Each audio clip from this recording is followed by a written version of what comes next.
My name is Pradeep Taneja. I'm an academic fellow of the Australia-India Institute, and I'm also a senior lecturer in Asian politics in the School of Social and Political Sciences at the University of Melbourne. And I'm joined today by Professor Ian Hall. Ian is a professor of international relations at Griffith University, and he's also an academic fellow of the Australia-India Institute. And along with that, he's also deputy director of Griffith Asia Institute. Ian, of course, is no stranger to those of you who follow Indian foreign policy or Australia-India relations. He has been a prolific author on Indian foreign policy and on international thought, international relations thinking. And Ian published in 2019, he published a book on Prime Minister Modi's foreign policy, or India's foreign policy under Prime Minister Modi. And some of you have probably read the book. And if you haven't, I strongly recommend. The title of his book is Modi and the Reinvention of Indian Foreign Policy. And I actually have a copy here. If you haven't seen it, that's what it looks like. So Ian's going to join me in this discussion today. What we'll do is that we will begin with a brief presentation. I've prepared a handful of slides. I'm going to quickly run through those to give you, or at least to review, because many of you would be aware of the things that I'm going to say today. But just to review what China's interests in the region are, and then I'll invite Ian to focus particularly on the Indian and Australian roles in the Indo-Pacific region in response to China's growing assertiveness and even aggression in the Indo-Pacific region. And then we'll open it up for Q&A, and hopefully we are going to give you plenty of time for questions and answers. You can type your questions in chat, and Simone today is going to help us, remind us of questions that should be answered. And there is also, I think, the option of raised hand. If you raise your hand, we can even invite you, I think, to ask a question. So let me share a PowerPoint presentation with you. And as I said, I've got a handful of slides that I would like to share with you quickly. It's probably an easier way to cover this material. Okay, here we go. So just briefly, I want to remind you, China after Mao. Mao, of course, Mao Zedong died in 1976. And even before Mao's death, China had begun a process of rapprochement with the United States and eventually established diplomatic relations with the US in January 1979. And around the same time, China was beginning to open up its economy under the so-called open door policy. And as part of that, China pursued a cooperative foreign policy, a foreign policy of developing friendly and cooperative relations with all its neighbors, in fact, with all countries.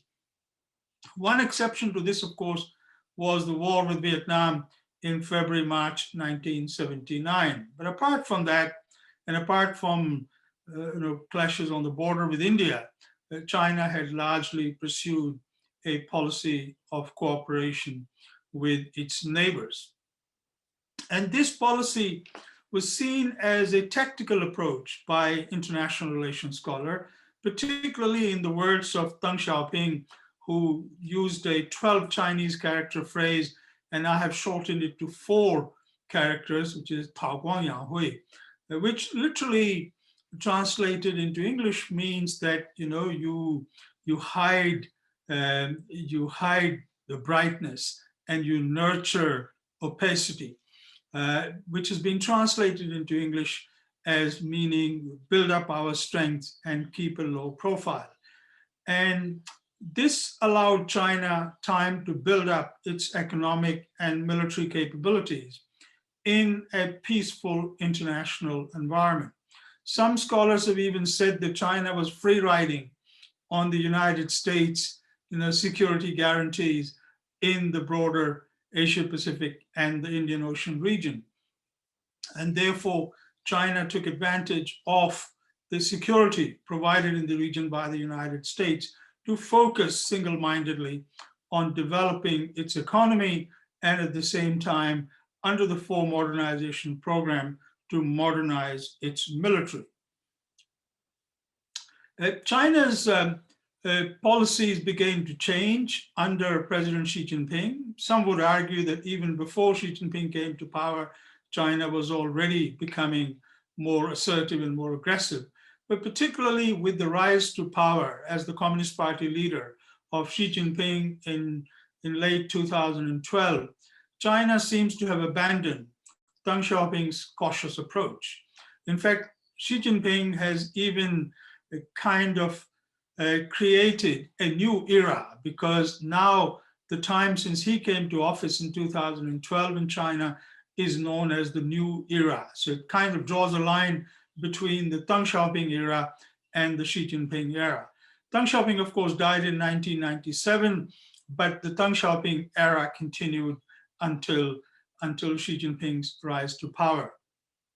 China's policies towards the broader Indo-Pacific region appear to have become more assertive, even more aggressive, as China pursues its territorial claims in East China Sea with Japan, and of course in South China Sea with a number of ASEAN countries.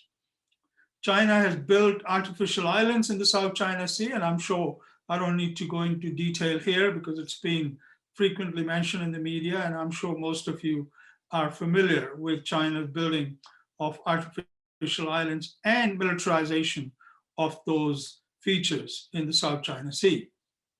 And this particular decision has been described by China's own internal publications as a decision directly attributed to President Xi Jinping. And I've given you the quotation here from a Chinese publication. One of Xi Jinping's signature initiatives in the Indo-Pacific region has been the so-called One Belt, One Road, or later on rebranded Belt and Road Initiative.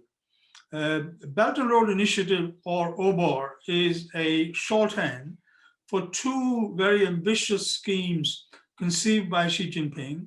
Xi Jinping launched these in 2013 and 2014.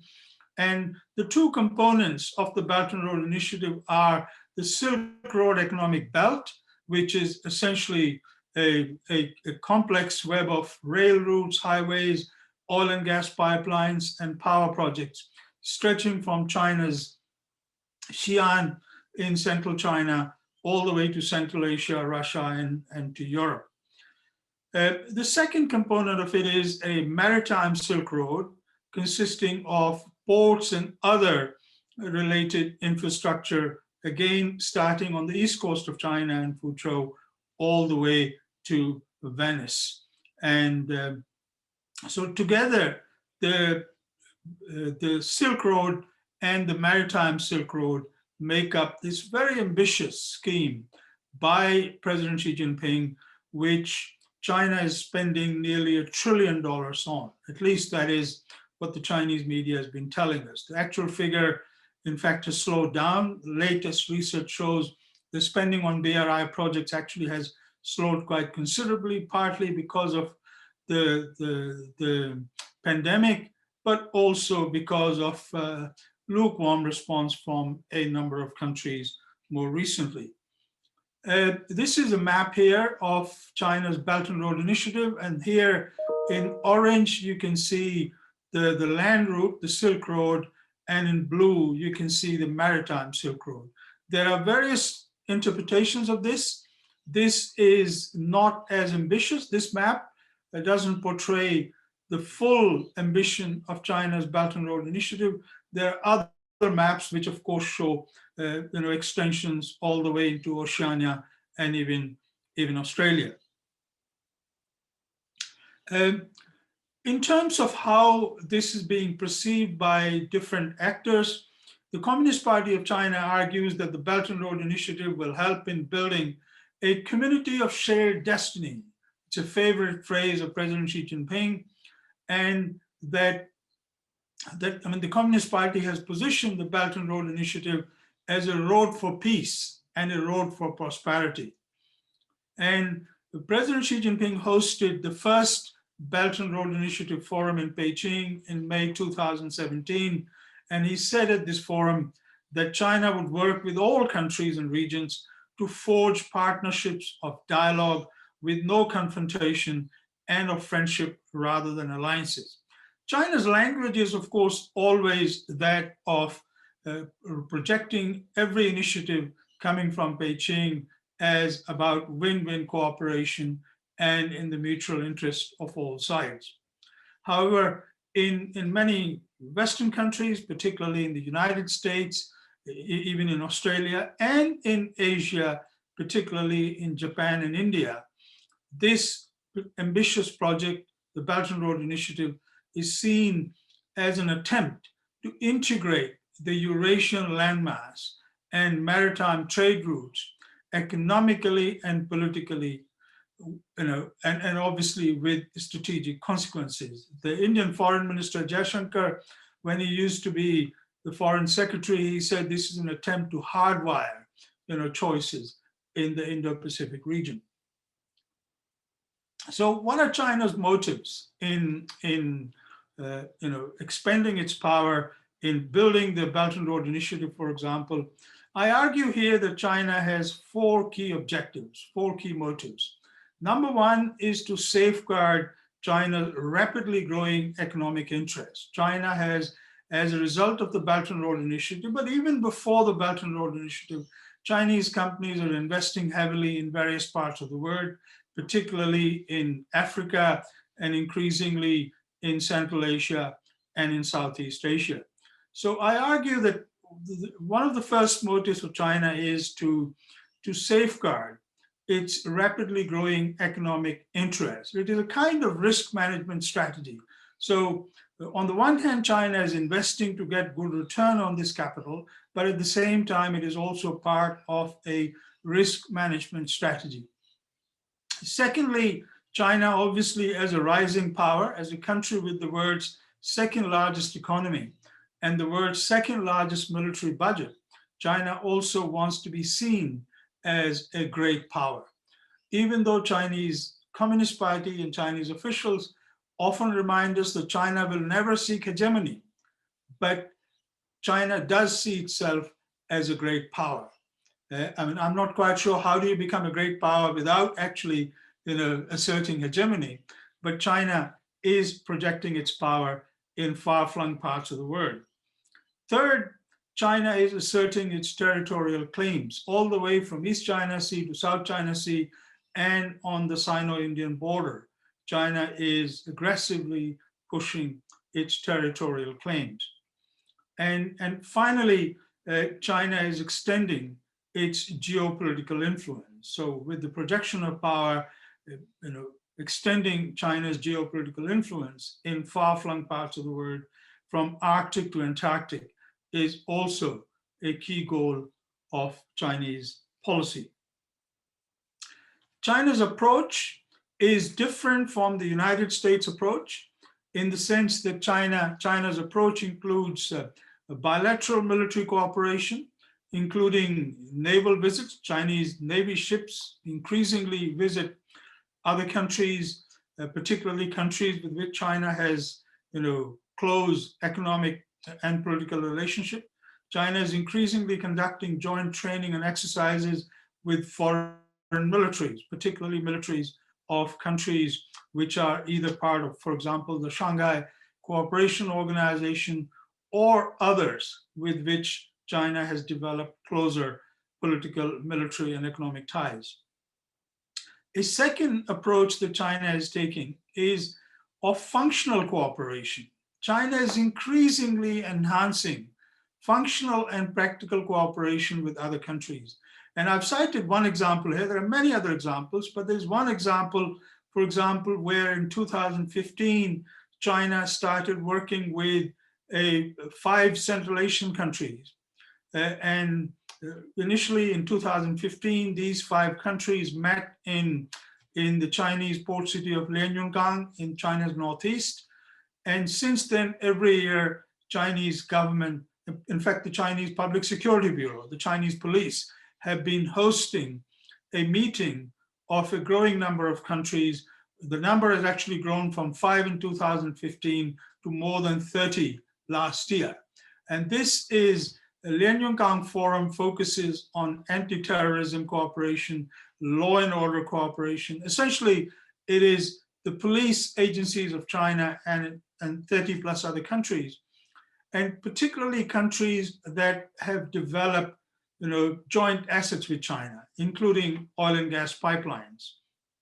And this is China's way of increasing functional cooperation with a number of countries in the broader Indo-Pacific region and in Central Asia to project an image of non-military cooperation. But often these kind of cooperations have very strong security dimensions. A third approach that China has adopted is building overseas bases. China built its first overseas base in Djibouti. It opened in 2017. China has a number of smaller military outposts in Tajikistan, in Afghanistan, and according to some, even in Pakistan. A fourth approach that China has adopted is that of what the strategic thinkers call gray zone operations. Gray zone operations do not involve actual use of military, but they fall just short of confrontation and military operations. For example, in the South China Sea, Chinese Coast Guard and Chinese maritime militias have been harassing the fishermen and other maritime authorities from countries like the Philippines and Vietnam. So gray zone operations are increasingly happening against Taiwan and also Japan. And finally, China is increasingly conducting surveys or surveillance in different parts of the world. And my final slide shows you, for example, the two Chinese survey ships which were operating earlier this year in February in the Indian Ocean. And a key purpose of these kind of surveys is essentially to survey the Indian Ocean, and the same thing is happening in the Pacific Ocean also, for particularly future submarine navigation through these waters. So Chinese government says these are scientific survey vessels, but in reality, these surveys are also collecting data which will be of significant naval value to the People's Liberation Army Navy in any future conflict. So maybe I'll stop here and I'll invite Ian now to tell us a bit more about Australian and Indian responses. Many thanks indeed, Pradeep, and many thanks for your kind introduction, and thanks also to Simone at AII for helping out and supporting this event today. I think it's a really important thing for us to be talking about this in this particular context, given the relationship between Australia and India has developed and changed principally because of the different challenges that both countries are facing as a result of China's rise and China's changing behavior over the last decade or so. I think Pradeep's made the case, and I find it a very persuasive case, that China in a way is making the Indo-Pacific. It's China's shift westwards. It's for a variety of different reasons, some economic and some strategic, and its shift into the Indian Ocean, into the Pacific, in the search for resources, in the search for markets, in the search potentially also for places from which it can extend its strategic influence. That it's those movements which are very much creating the Indo-Pacific and bringing together what were spheres, certainly economic spheres, that were separate to a large degree. That East Asia was very much one integrated economic unit, but that's changing very, very rapidly as the Belt and Road Initiative and other things roll out. I think the challenge for Australia and for India as well is quite a significant one. So on the one hand, there are a number of things that are happening that are just simply natural, that we would expect to happen as a country like China develops and as it grows. So any country that is growing at 6 to 8% or so per GDP growth over a 20-year period is going to demand resources. And it's going to be on the hunt for those resources further and further and further away from its borders. Any country that is generating the amount of capital that China is generating as a result of its manufacturing and export-led growth is going to be looking for places to invest some of that excess capital, especially because after 20, 25 years of infrastructure investment and so on in China, the places where you can productively invest, profitably invest within China are starting to become thinner and thinner and smaller.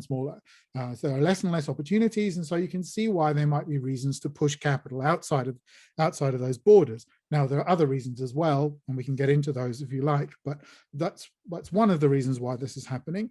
And we would also, expect too that China, given its extraordinary manufacturing capability and given the way that it's moving up the value chain as well, that it would be looking for new markets to export goods to. And so and that's not necessarily a threat to anybody else's interests. So it is a concern, obviously, to competitors out there in the marketplace. But that also presents lots of opportunities economically that countries like Australia has obviously taken advantage of very significantly, and that India too could and has taken advantage of some of those opportunities. The difficulty that I think Australia and India have got is the manner in which China is also, if you like, contriving and shaping deliberately and strategically that rise. So it's facilitating it, obviously, but it's also using that growing economic clout, that growing excess capital and so on for strategic purposes. And so that's the essence of this concept of geoeconomics, that it's using its economic power in order to try to safeguard the party at home, in order to secure China within its own borders, and secure what is actually a quite complicated periphery around China, and also to try to shift the preferences and shift the behavior of not just neighboring states, but states right the way across the Indo-Pacific to damp down, say, criticism of the Chinese Communist Party and so on. And so it's the way in which China is hardwiring is a great word to use. That was Jaishankar's term. The way in which China is trying to hardwire a whole range of different things, whether it's building infrastructure and then requiring that infrastructure be used, whether it's extending digital infrastructure through companies like Huawei that have very strong links not just to the state but also to the military as well, whether it's using its access to its market as a means of punishing and rewarding states that agree with it or disagree with it on a whole range of different issues. Whether it's directing capital to places that, frankly, it shouldn't really be going. Let's think here about the China-Pakistan economic corridor, for example. Pakistan is not an obvious location in which to invest up to 100 billion US dollars, still less to invest that in a port that may well, in fact, never be profitable, or a whole series of coal-fired power stations and other power stations, roads and rail projects that run through not just areas that are very, very difficult to build things through, but also have groups, people living in them that are not necessarily happy with that kind of outside involvement in their regions. So it's all of these different ways in which China is using its economic clout that I think is causing so many problems for Australia and India and for other countries across the region as well. And of course, all complicated by the manner in which China is dealing with its internal security situations, not just for the whole population, but also in Tibet and Xinjiang and so on. So I think that's the reason, the underpinning why we've seen growing conversations, cooperation, and coordination between countries like Australia and India a growing alignment of interests, I think, that is leading to an increasing degree of coordination and cooperation. And I think it's important to emphasize too, that it's not just cooperation, it's also coordination, it's also conversation about shared strategic insights, strategic assessments of what China is doing, that has led to these countries operating that don't necessarily need to have treaty-based instruments in order to cooperate. They're simply coordinating their policies because they see that they're in their best interest, and because there's now a pretty high level of trust on this issue of China between these various different partners, whether it's the Quad or more broadly across the region. The challenge, of course, is that the approach that Australia and India and other countries have taken to China, really since China started to become assertive around the time of the global financial crisis, the approach that they've both taken and others have taken has been one essentially of trying to engage China on trade and diplomatically, and at the same time try to deter it in certain areas in which particular interests are threatened, whether that's in the South China Sea, whether it's in the East China Sea, whether it's around Taiwan, whether it's a whole bunch of different areas around China's borders. And the difficulty that both countries have faced, India has arguably suffered more than some of the other, the Quad partners and some of the other states around China's borders. The difficulty is that this deterrence, attempted deterrence of China seems to have not worked as well as we might have hoped. And we can see that very much on the line of actual control, where we've seen since 2011 onwards, a whole series of incursions across the line of actual control by the People's Liberation Army. In 2011, 2012, we saw again 2013, and then significant ones in 2014. And then, of course, we saw a standoff in Doklam, Bhutan in 2017, and then the horrific events of the Galwan Valley in 2020. And in each one of these, there has been a ratcheting up of the poor behavior on the part of the PLA, on a ratcheting up of the pressure on India, with seemingly no obvious way to push back on this, short of limited war, for example, or something along those lines. So the difficulty, I think, that Australia and India have got, I think, just to repeat this, and I think also the United States and Japan, is that it just isn't necessarily very clear how to deter China once it becomes very assertive and even aggressive, as it has done along the line of actual control. And obviously it has done too in the way that it's behaved over trade with Australia over the last 12 months or so, and the way that it's behaved towards the United States and so on. That's the situation that I think we're in today, where I think we all recognize the degree of the challenge, the ways in which China is contriving to use its geoeconomic power in order to hardwire those choices, as Jaishankar, I think, rightly describes it.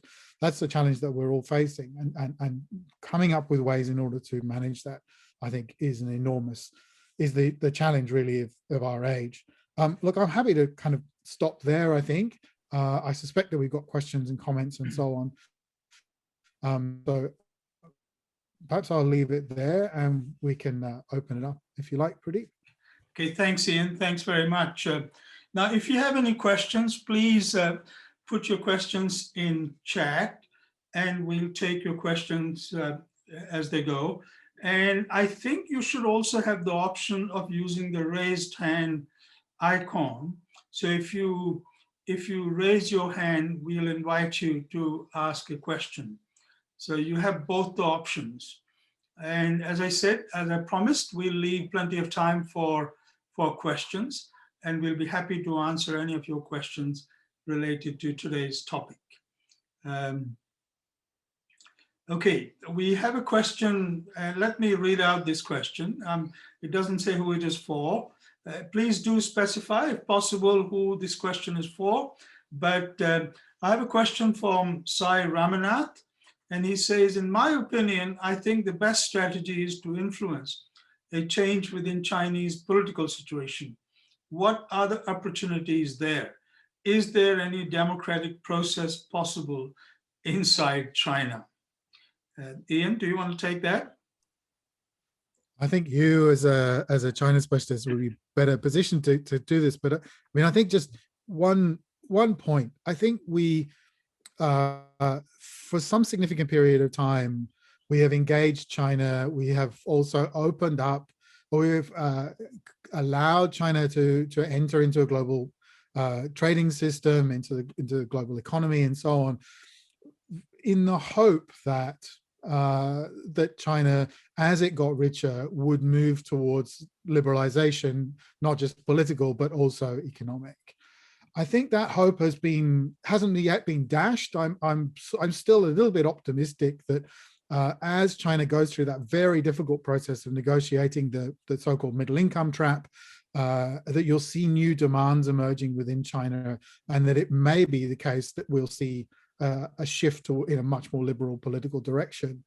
But I think it's difficult, and it's also quite perilous to push that from outside. In the end, that's going to likely be an organic process from within. Yeah, if I can add to what Ian just said, there was obviously an expectation and a hope that if we continue to engage China, if China continues to globalize its economy, as Bill Clinton, in fact, told his people when he became president, because if you remember, during his election campaign, he had described the leaders of China as butchers of Beijing.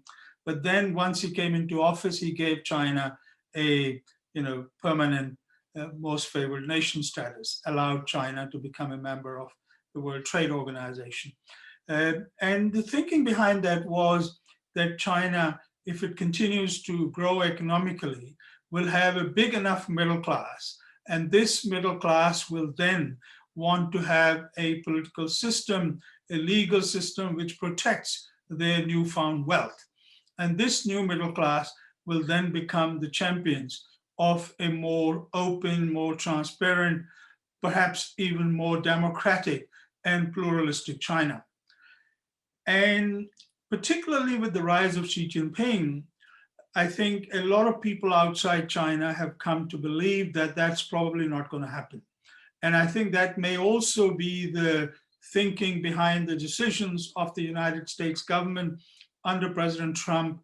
And I think there is continuation of the same thinking in the US under Biden administration, that perhaps that's not going to happen. So that opens up the question that you've asked, and I think it's a very good question, Sai, that is there any room for others, for outsiders to facilitate China's democratization?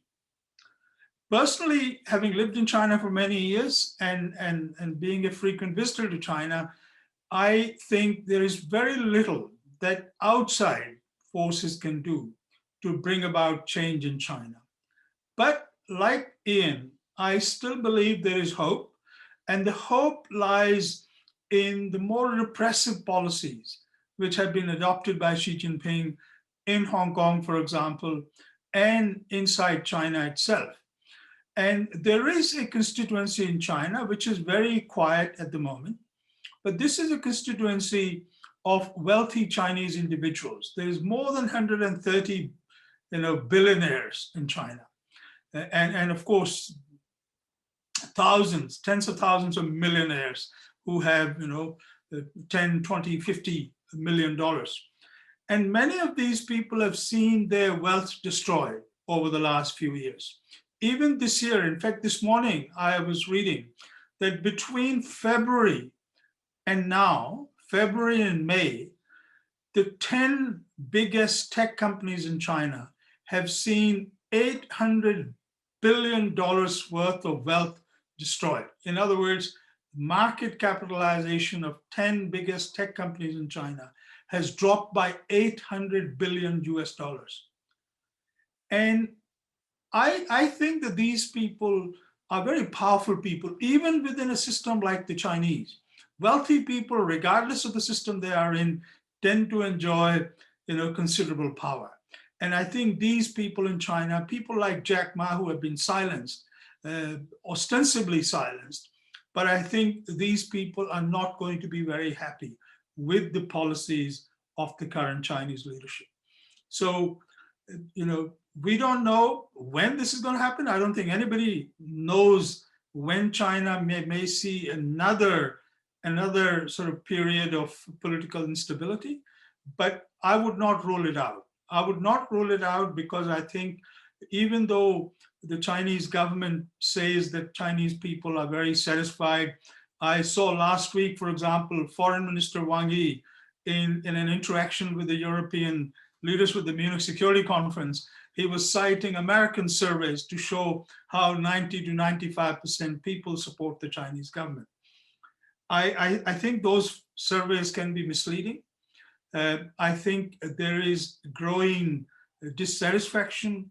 While there is rising nationalism in China, but at the same time, I think at the individual level, there is growing dissatisfaction with the net economic results of Xi Jinping's policies. And particularly the industry leaders in China whose businesses are losing value. They are, going to be instrumental in supporting any demands for change that arise from the grassroots. They are unlikely to initiate any change. I'm not suggesting that these billionaires will become democrat leaders of a political movement in China. But if a movement were to arise, I think these individuals could play a significant part. They could be the catalyst for change in China. Again, I'm not suggesting it's about to happen this year or next year, but it is not beyond the realm of possibilities. We have another question. How likely are this is a question from Arham, how likely are the chances of a military confrontation between China and Taiwan? And what role can China play in the Myanmar conflict? So it's got two dimensions. One is related to Taiwan and another one to Myanmar. Ian, would you like to answer that? Thank you. Yes, I mean, look, I think obviously the Taiwan question has been very much in the news lately, and China's very rapid buildup of its naval forces, soon to be acquiring a third aircraft carrier. It's got a whole series of landing helicopter docks and ships that it could use in a maritime kind of confrontation. All of that has fed into this anxiety about Taiwan. But I mean, I think that 2021, I think, is unlikely that we'll see some sort of military confrontation happening. And of course, we've seen no signs of a build-up of, you would need to build up troops and materiel and so on in order to make that happen. And there's been no sign as yet that was going to happen. But 2021 being such a significant date as the 100th anniversary of the Chinese Communist Party, I think it's unlikely that there'll be risky behavior taken made in this particular year. But it is also the case that, of course, that the Chinese Communist Party has set 2049 as the date at which it would like to see unification, as it puts it, or reunification, as it puts it, with Taiwan. And so we have a window now that is not that long, in which I think pressure will simply grow on Taiwan. The risks of a military conflict, though, are for both sides, but for China especially, are very, very significant. So I don't think that China is well positioned right now, either militarily or economically or politically, in order to do something like that in the next 3-4 years. And let's face it too, this is an opposed invasion that we might be talking about here. And that's very, very difficult, especially when you're facing an adversary that has had a very long time to prepare for a potential conflict. So I think it's possible, but I don't think it's as likely as some of the conversation has been. But you may have another view on the China-Myanmar thing. I think that the role there is simply complicated. Clearly, China has very strong connections with the military regime, but clearly too there have been some signs of unhappiness in Myanmar about China's presence in Myanmar and about the way in which it's tried to exercise some of its influence as well. And there's also been some popular objections to a Chinese presence in Myanmar, which we've seen as well. So I think like most of the states in South Asia, though, If we could, and this is also true to a degree of even of Nepal and Sri Lanka and so on. I think Pakistan aside, each one of these states has got actually some significant opportunities in playing off China and India, the United States as well, Japan and so on for their own advantage. And I think that my limited knowledge of Myanmar is such that I think there's signs there that the regime there understands the value of not simply jumping holus bolus into a relationship with one patron. That's very dangerous and risky, and it's quite a good idea to remain some balanced, or at least equidistant as much as you can possibly be from a number of different partners. Okay, good. Ian, there's another question from Neeraj Nanda, and I'll put it to you. Neeraj says, is Australia's coziness towards India just to contain China, or is there more to it? So I think, that's a really good question, and it's a very pointed question. I always used to get tired of the description of Australia-India relations as the 3 Cs, and it's cricket, Commonwealth, and curry. Now it's 4 Cs because you've got China as well in the mix. I think it's worth remembering that when the beginnings of the strategic partnership run back to the early 2000s, and they were actually about counterterrorism in the wake of 9/11 and so on. And China only starts to take a bigger role in the conversations that are going on between Australia and China, but in the mid-2000s or so.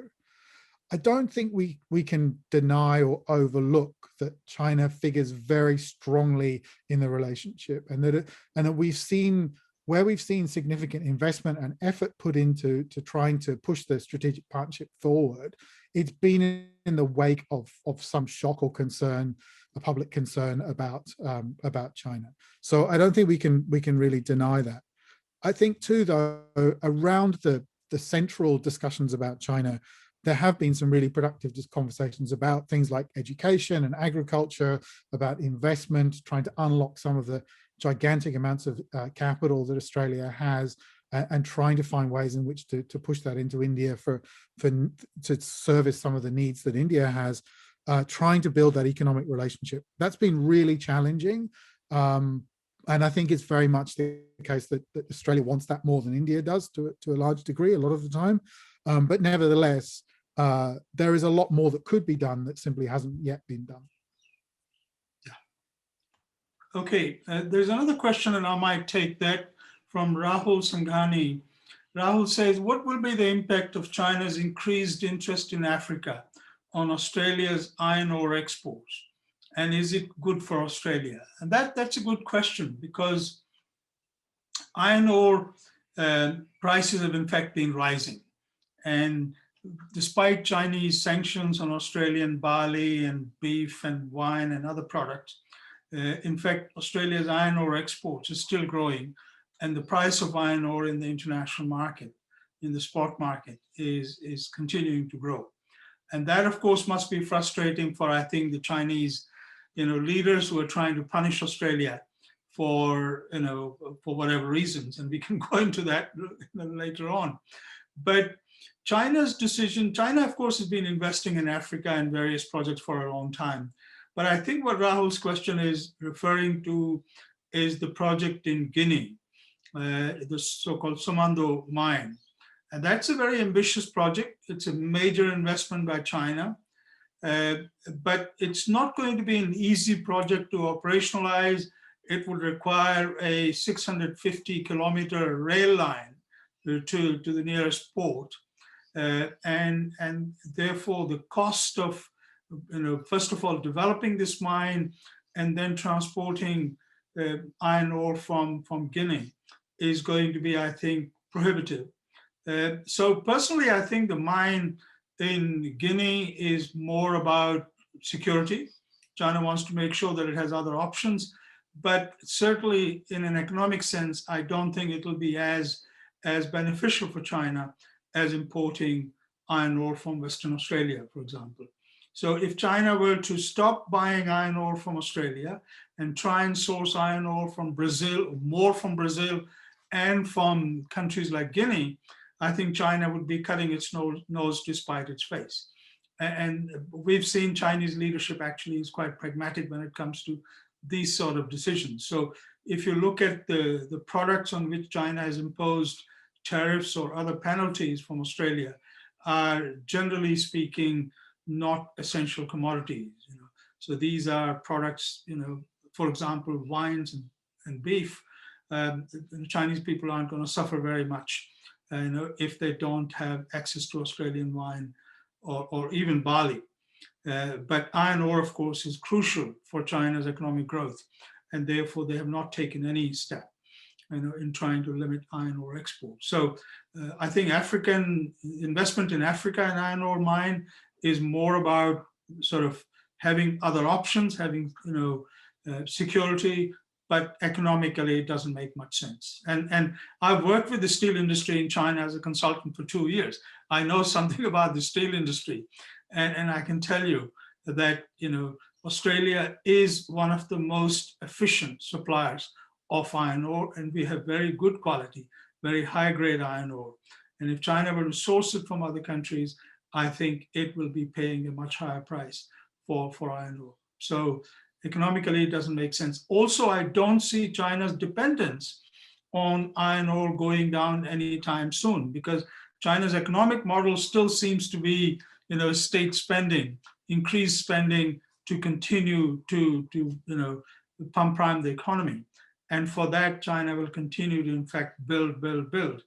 And even though China seems saturated, when you go to China, there seems to be enough, skyscrapers and bridges and highways, but somehow China seems to find more opportunities for consumption of steel.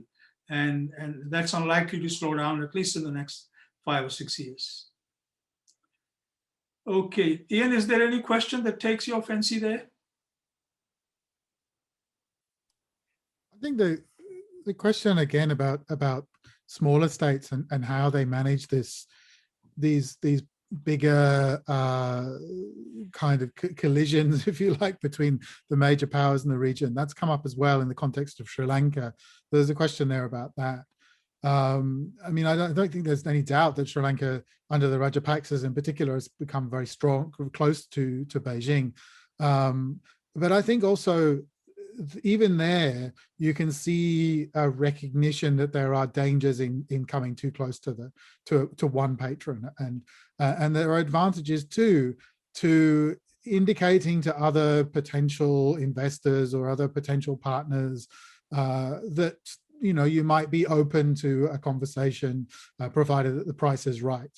Those kinds of maneuvers were conducted right the way through the Cold War between the two superpowers by a number of different countries, and some countries played it quite well and some didn't. And I think that the key here is it the case that your elite is sufficiently diplomatically wise and flexible to manage those relationships well, or are they themselves going to end up being captured by one of those patrons? Because after all, what we're seeing too is that the corruption of elites who have become very rich in some cases because of partnerships with other countries, including China.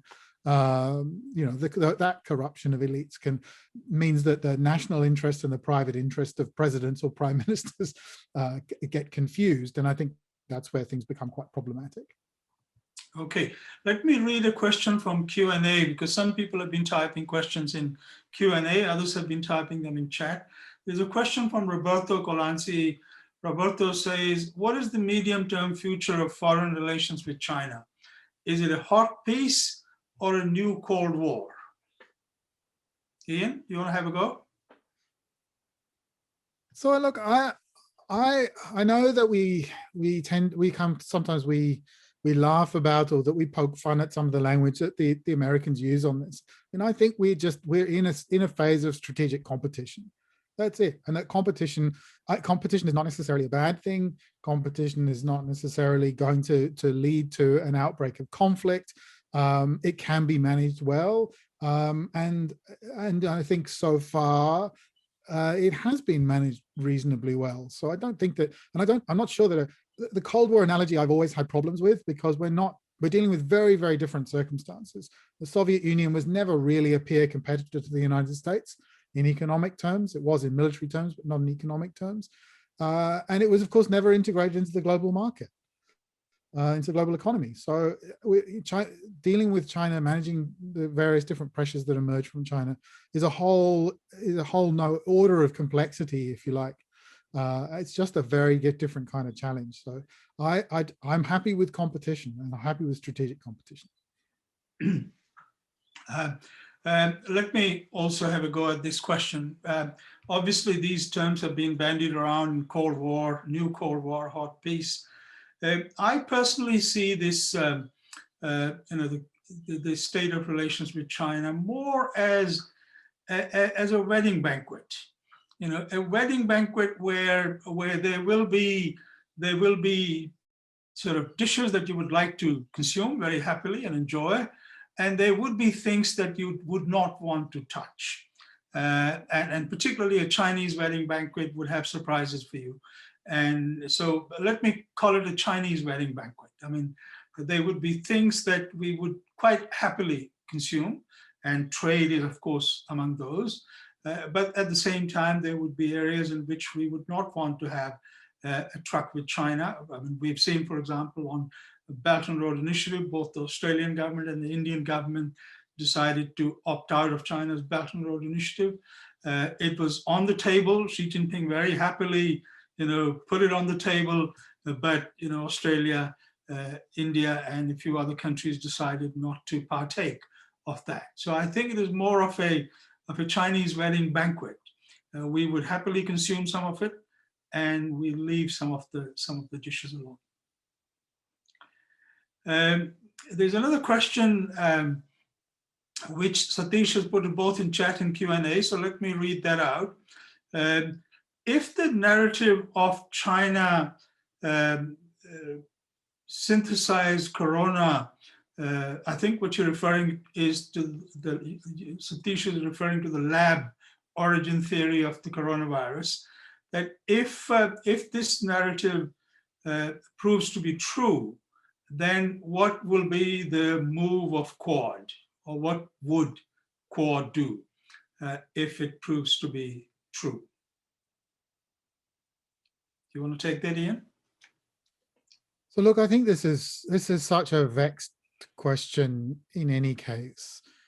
I think that if this is a virus that has emerged out of a laboratory, probably because it was being worked on, not synthesized, but I think worked on, researched and so on, or if this was a zoonotic virus that came out of the wet market over the road from the Institute of Virology in Wuhan, in a way, I think, either way, we have to confront the fact that China, the Chinese authorities fairly systematically covered up the first phase of this. And the consequences of that were very serious for everybody else. Had information about this virus been shared earlier, had there been an attempt to try and manage it earlier at a local level, and to ask in international aid and assistance and so on, I think we would have looked at a very different kind of pandemic. It might not have in fact emerged as a pandemic. What I'm kind of in a very roundabout way trying to say is, I think the damage in lots of ways to China's reputation through this has already been done.